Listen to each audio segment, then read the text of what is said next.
I sat in the stillness of my apartment the night before what was supposed to be the happiest day of my life. My phone rang, slicing through the quiet. It was Richard, my fiancé. Hello?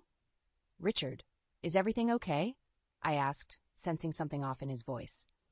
Elena, I can't marry you, Richard said, his voice devoid of the warmth I knew. A cold wave of shock washed over me. What do you mean?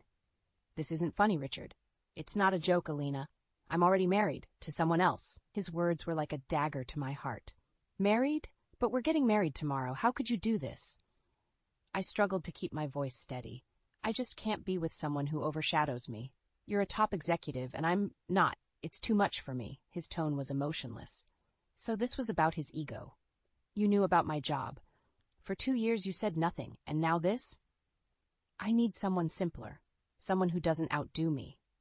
The mix of hurt and disbelief inside me was boiling into anger. And you decide this now, the night before our wedding? Who is she, Richard? It doesn't matter. I've made my choice.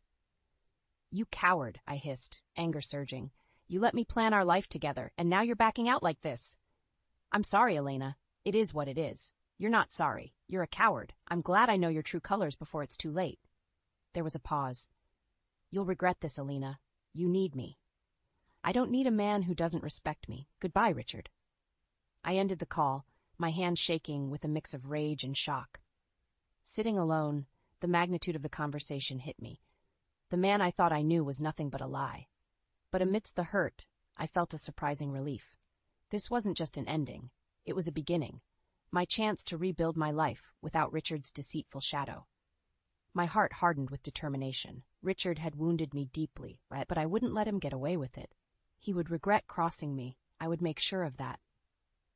I lay awake that night, the darkness of my bedroom mirroring the turmoil in my mind. How had I not seen Richard's true colors? Our relationship, once a source of joy, now felt like a well-crafted facade. The painful realization stung. I thought back to how it all started. My uncle, a well-respected businessman, had introduced me to Richard. He's a promising sales manager, he had said. You two might hit it off. I was reluctant, but I agreed to meet Richard out of respect for my uncle. Our first meeting was at a quiet cafe. Richard was charming, attentive, and seemed genuinely interested in my career as a marketing executive. We clicked instantly. I thought I had found someone who understood and respected my ambitions. But as I lay there, replaying our conversations, the signs were clear.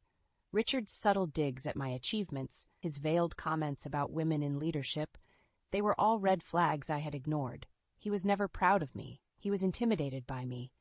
I remembered the times he'd belittle my work. It's just marketing, Elena. It's not like you're saving lives, he'd scoff. His words, once brushed off as harmless jokes, now echoed in my mind as clear indicators of his resentment. It dawned on me that his recent behavior, the late nights, the sudden business trips, it wasn't just work. He was seeing someone else. The pieces fell into place, forming a picture of betrayal. I got out of bed, my mind racing with anger and hurt. Richard had humiliated me, but I wasn't going to let him have the last word. He had underestimated me, and that was his biggest mistake.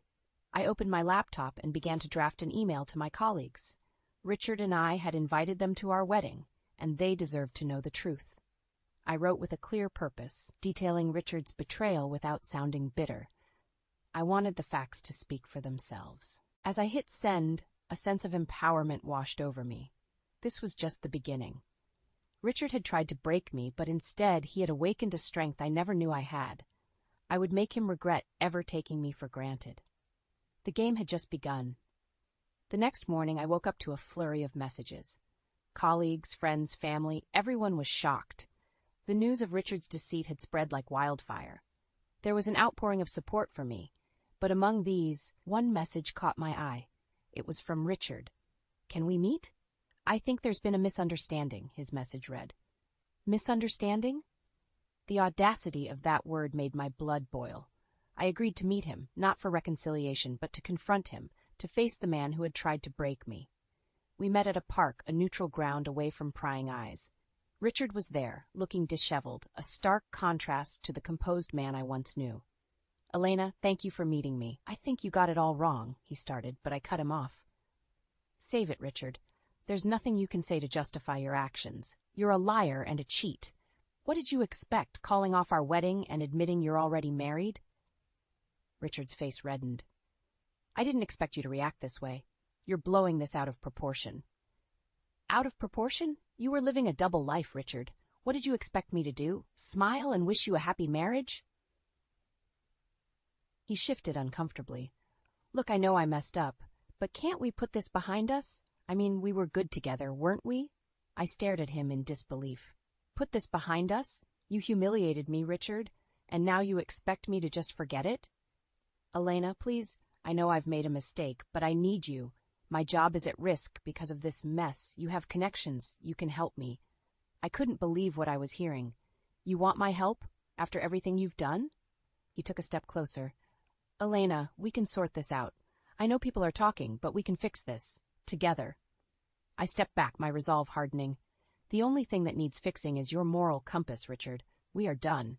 And as for your job, you should have thought about that before you betrayed me. I turned and walked away, leaving Richard standing there, a picture of desperation. I felt a surge of strength within me. Richard thought he could manipulate me, but he was wrong. I was not the same person he had toyed with. The game had changed, and I was now the one in control.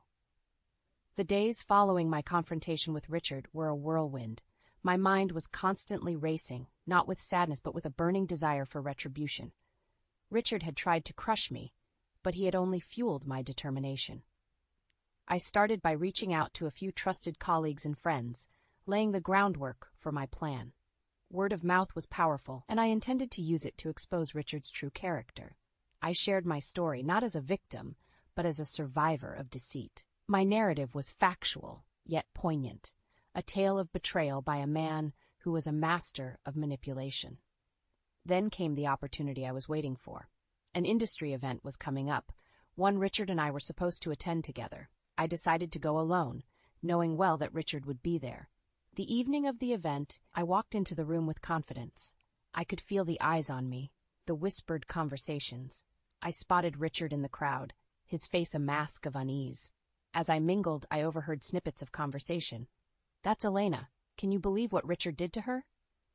The word was spreading, just as I had planned. Then, Richard approached me, his expression a mix of anger and desperation. Elena, we need to talk. You're ruining me. I looked him straight in the eyes. I'm not doing anything, Richard. If your reputation is ruined, you have only yourself to blame. He grabbed my arm, his grip tight. You're enjoying this, aren't you? Making me the villain. I pulled my arm away. I don't need to make you a villain, Richard. You did that all by yourself. As I walked away, I could feel Richard's eyes burning into my back, but I didn't care. I was no longer the woman he thought he could control. The event was a success. By the end of the night, Richard's deceit was the talk of the town. His professional reputation was crumbling, just as he had tried to shatter mine. But this was just the beginning. I knew Richard would not go down without a fight. I needed to be ready for whatever he had planned. My resolve was firm. I would not back down. This was my battle, and I was determined to win.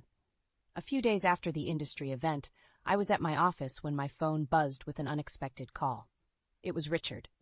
Against my better judgment, I answered, curiosity getting the better of me. Elena, you need to stop this madness. Richard's voice was laced with frustration. This isn't my doing, Richard. It's the consequence of your actions, I replied coolly. You're destroying my career. I've lost clients, friends.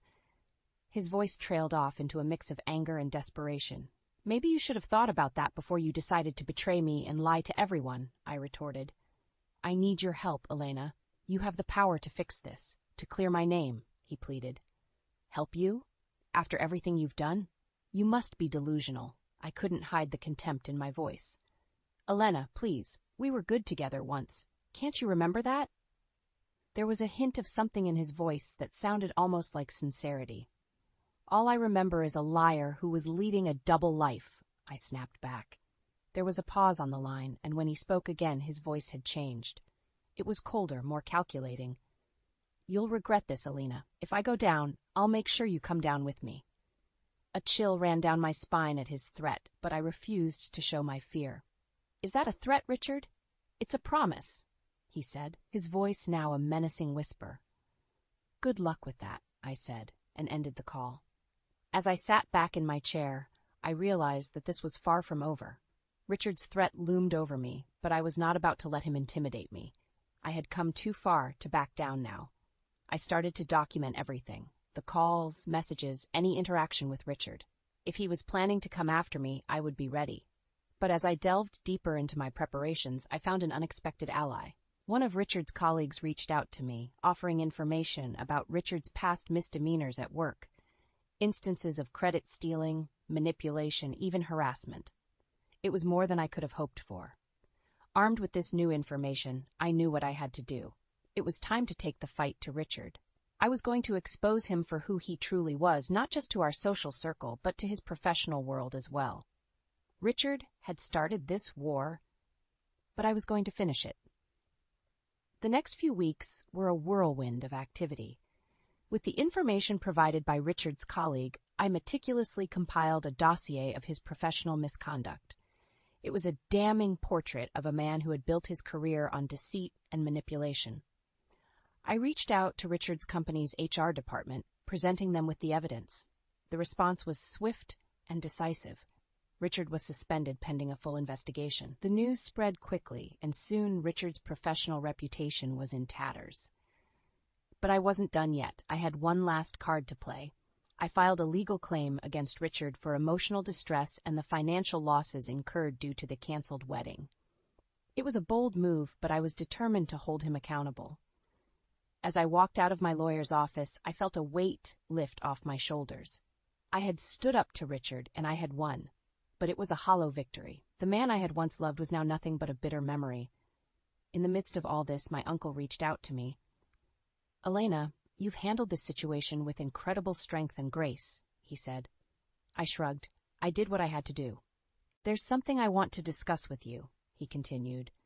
"I've been thinking about retirement, and I believe you're the perfect person to take over the business." I was taken aback. "Me? But, Uncle, there are others far more qualified." "You have a keen mind for business, Elena. You've shown that time and again. I can't think of anyone better to lead the company into the future," he insisted. I was hesitant at first, but as we talked, the idea began to take root. This was my chance to step out of Richard's shadow and make a name for myself. "I'll do it," I finally said. "I'll take over the business." My uncle smiled. "I knew you would. I have every confidence in you." As I left my uncle's office, I felt a sense of purpose and excitement for the first time in months. I was going to lead my uncle's company, and I was going to make it my own. Richard had tried to break me, but he had only made me stronger. I was no longer the woman he had betrayed. I was a leader, a fighter, and a survivor. As I looked ahead to the future, I knew there were challenges ahead, but I was ready for them. I had emerged from this ordeal stronger and more determined than ever. Richard's betrayal had been the catalyst for my transformation. I had lost a fiancé, but I had found myself. And that was worth more than any wedding could ever be.